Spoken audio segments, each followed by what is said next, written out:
When writing an argument, you want to make sure that you explain why you rejected other points of view. So let's talk about how to do that effectively. It's important to remember that it's really a dialogue. You want to show the back and forth that goes on between the various viewpoints.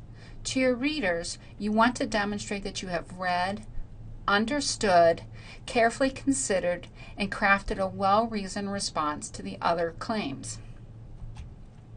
One of the most important things you can do is give that other side a name and a face. Real people or organizations with something real to say. You also want to give them a full and fair hearing as much as possible. Don't shortchange their arguments to make yours look better, because you end up making yours look weaker. To help students, I like to tell them the trick of thinking about creating an arc. In other words, you want to first anticipate the other side's claims and arguments, analyze those arguments, respond to them, and connect it all back to your claim with logic and reasoning. To anticipate their claims and their arguments, think about getting inside their head and then putting into your paper why they believe what they believe.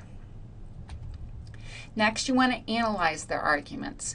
You want to go through them and see where they're good and where they're bad, and whenever possible, try to point out the good points of their logic and reasoning. Then you have to respond to their arguments. Remember that there are generally 3 ways of doing so. First of all, you can refute their arguments, showing how they're wrong.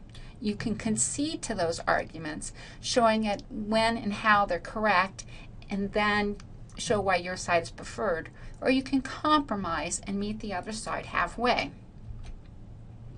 Finally, you want to connect back to that claim. Echo your thesis by using logic and reasoning that will link your evidence to your thesis statement. Here's an example of a refutation. Notice how the writer begins by giving the other side a full and fair hearing, then analyzes what's wrong with that argument, gives contradictory evidence to the other side, and then links it back into the claim. Pause the video for a minute and carefully study what's going on in this example.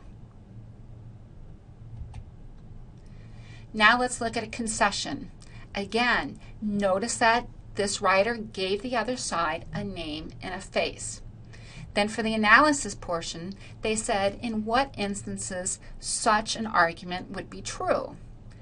Then they still went on to explain why they still believe their claim over other claims, and finally linked their logic and reasoning back to their thesis statement. Here's an example of a compromise. Notice that there's a great big name and a face and full and fair hearing. The analysis of the good and bad points of that argument, some logic and reasoning that leads to clearly saying a middle point or modification of what's happening. Probably the advice I'd like to leave you with is don't whine, don't yell, don't name call, and don't be sarcastic when you're presenting the other side's point of view. Remember that your credibility is at stake here, so you want to come off as that mature, reasonable adult.